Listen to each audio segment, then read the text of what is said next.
Sabe aquela sensação de ser a única pessoa fazendo a coisa certa num mundo que parece que tá tudo de cabeça para baixo? É um sentimento estranho de isolamento, né?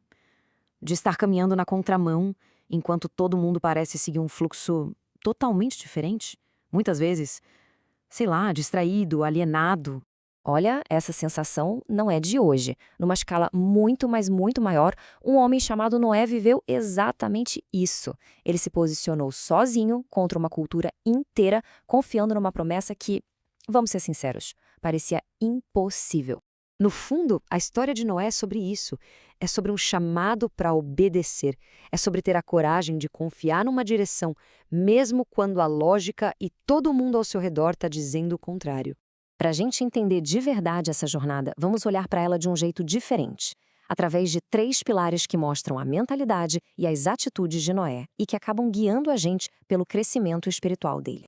E esses 3 pilares são saber, entender e compreender. Cada um deles vai revelando uma camada mais e mais profunda da experiência de Noé e do que a gente pode aprender com ela. Vamos começar pelo ato de saber. Saber, aqui, não tem a ver com conhecimento de livro, sabe? É sobre aquele conhecimento que vem da experiência real. Noé escolheu obedecer quando ninguém mais levava Deus a sério. Ele construiu uma arca gigante sem nunca ter visto uma chuva daquelas. Parecia loucura, né? Mas é isso. Obedecer nem sempre faz sentido na hora. E aqui está a grande virada de chave. A obediência não exige que a gente entenda tudo de cara, mas exige confiança primeiro. É essa confiança que abre a porta para a gente ter experiências reais, para um conhecimento que vai muito além da teoria. Agora, a gente avança para o segundo pilar, entender. Para sacar a atitude do Noé, a gente precisa entender o contexto urgente em que ele vivia. Um mundo que estava caminhando para consequências, bem, inevitáveis. A Bíblia usa palavras bem fortes para descrever a sociedade daquela época. O egoísmo e a violência tinham virado a regra do jogo. Era um estado de decadência moral e espiritual profundo, onde as pessoas simplesmente ignoravam qualquer noção do que era certo. E é aqui que a história mostra pra gente um equilíbrio fundamental. Ela mostra que Deus é paciente, é amoroso, mas a sua justiça também é uma parte essencial do caráter dele. Ele não tolera o erro para sempre. Isso é uma verdade universal. Toda ação tem um peso. Existe uma relação direta entre o que a gente faz e o que a gente colhe. A justiça divina significa que o mal não ganha para sempre e que, no fim das contas, cada um é responsável por si.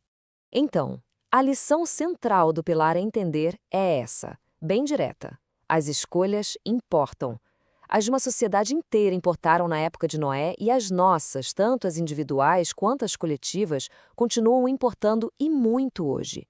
E aí a gente chega no clímax da nossa análise, o terceiro pilar, compreender a missão. É aqui que a fé de Noé é testada de verdade, não pela natureza, mas pela sociedade. Tenta imaginar a cena. Por anos, Noé construindo aquela arca gigantesca em terra seca. Com certeza ele foi ridicularizado, foi ignorado, chamado de maluco. Ele estava fazendo a coisa certa, mas não recebia nenhum tipo de apoio ou validação do mundo ao redor. E essa é talvez uma das mensagens mais poderosas da história dele. A convicção não pode depender da aprovação da galera.